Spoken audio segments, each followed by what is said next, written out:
రోజు నీళ్లు తాగుతున్నారా అంటే బాగా తాగుతున్నాము అన్న సమాధానమే చాలా మంది చెబుతారు. కానీ ఉదయం నుంచి సాయంత్రం వరకు ఒక బాటిల్ లేదా 1 లీటర్ కూడా నీళ్లు తాగి ఉండరు. ఇది ఒకరు ఇద్దరి సమస్య కాదు. చాలా మంది నీళ్లు తాగాలంటే చాలా బద్ధకంగా ఫీల్ అవుతారు. అలాగే నీళ్లు తాగడం అంటే ఏదో మెడిసిన్ తాగినట్టు ఫీల్ అవుతుంటారు. కానీ నీళ్లు తాగడం చాలా అవసరం. ఎందుకంటే మనుషుల శరీరం 3/4 నీటితోనే నిర్మాణమై ఉంటుంది.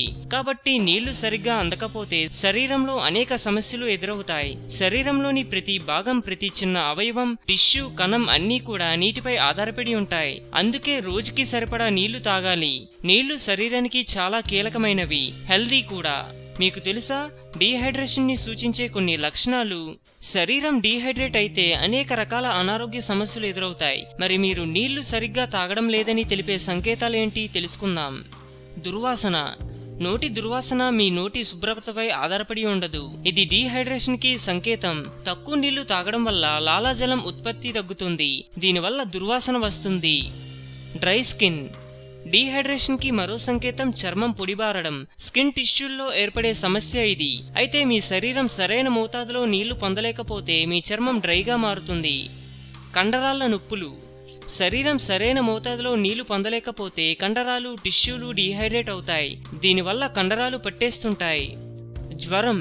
డీహైడ్రేషన్ వల్ల జ్వరం కూడా వస్తుందనేది ఆశ్చర్యంగానే ఉన్న వాస్తవమే. ఇమ్యూనిటీ కణాలు బలహీనమవుతాయి. శరీరం సరైన మోతాదులో నీళ్లు పొందలేకపోతే వ్యాధులతో పోరాడే శక్తిని కోల్పోతుంది. ఎక్కువగా తినడం. ఆహారం ఎక్కువగా తింటున్నారు అంటే పదే పదే తినాలి అనిపించడం, ముఖ్యంగా ఎక్కువగా స్వీట్స్ తింటున్నారు అంటే బ్లడ్ గ్లూకోజ్ లెవెల్స్ తక్కువ ఉంటాయి. ఇది డీహైడ్రేషన్ కి సంకేతం. తలనొప్పి. సరైన మోతాదులో నీళ్లు తాగలేకపోతే గుండెకు సరిగ్గా రక్తం అందక మెదడు వ్యాధులు వస్తాయి. తలనొప్పి సమస్య ఎక్కువగా వేధిస్తుంది. ఏకాగ్రత కోల్పోవడం. మీరు తరచుగా ఏకాగ్రత కోల్పోతున్నారు అంటే మీ బ్రెయిన్ సరిగ్గా ఆక్సిజన్ పొందలేకపోతుందని సంకేతం. అంటే ఈ సమస్య డీహైడ్రేషన్ వల్ల వస్తుంది. కాబట్టి రోజంతా అప్పుడప్పుడు నీళ్లు తాగుతూ ఉండాలి. నోరు ఆరిపోవడం. శరీరానికి సరైన మోతాదులో నీళ్లు అందకపోతే లాలాజలం ఉత్పత్తి తగ్గుతుంది. దీనివల్ల దుర్వాసన వస్తుంది. అలాగే నోరు ఎక్కువగా తడారిపోతూ ఉంటుంది. గొంతులో కూడా పొడిగా ఉన్నట్టు అనిపిస్తుంది. కాన్స్టిపేషన్. కాన్స్టిపేషన్ నివారించడానికి తగిన స్థాయిలో నీళ్లు తాగాలని చాలా అధ్యయనాలు సూచిస్తున్నాయి. జీర్ణ వ్యవస్థకు కూడా నీళ్లు చాలా అవసరం. డీహైడ్రేషన్ కారణంగా ఫ్లూయిడ్స్ తక్కువగా అందడం వల్ల ఈ సమస్య కనిపిస్తుందని అధ్యయనాలు చెబుతున్నాయి. Urine colour.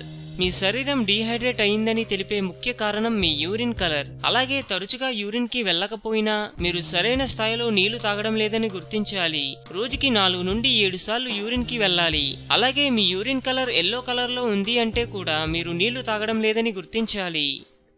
ఆరోగ్యమే మహాభాగ్యం అన్నారు పెద్దలు. సో మేము పెట్టే అప్డేట్స్ ని రోజు ఫాలో అవుతూ మీ ఆరోగ్యాన్ని కాపాడుకోండి. మీకు ఏమైనా టిప్స్ తెలిసే కామెంట్లో పోస్ట్ చేయండి. చివరిగా సబ్స్క్రైబ్ చేయడం మాత్రం మర్చిపోకండి.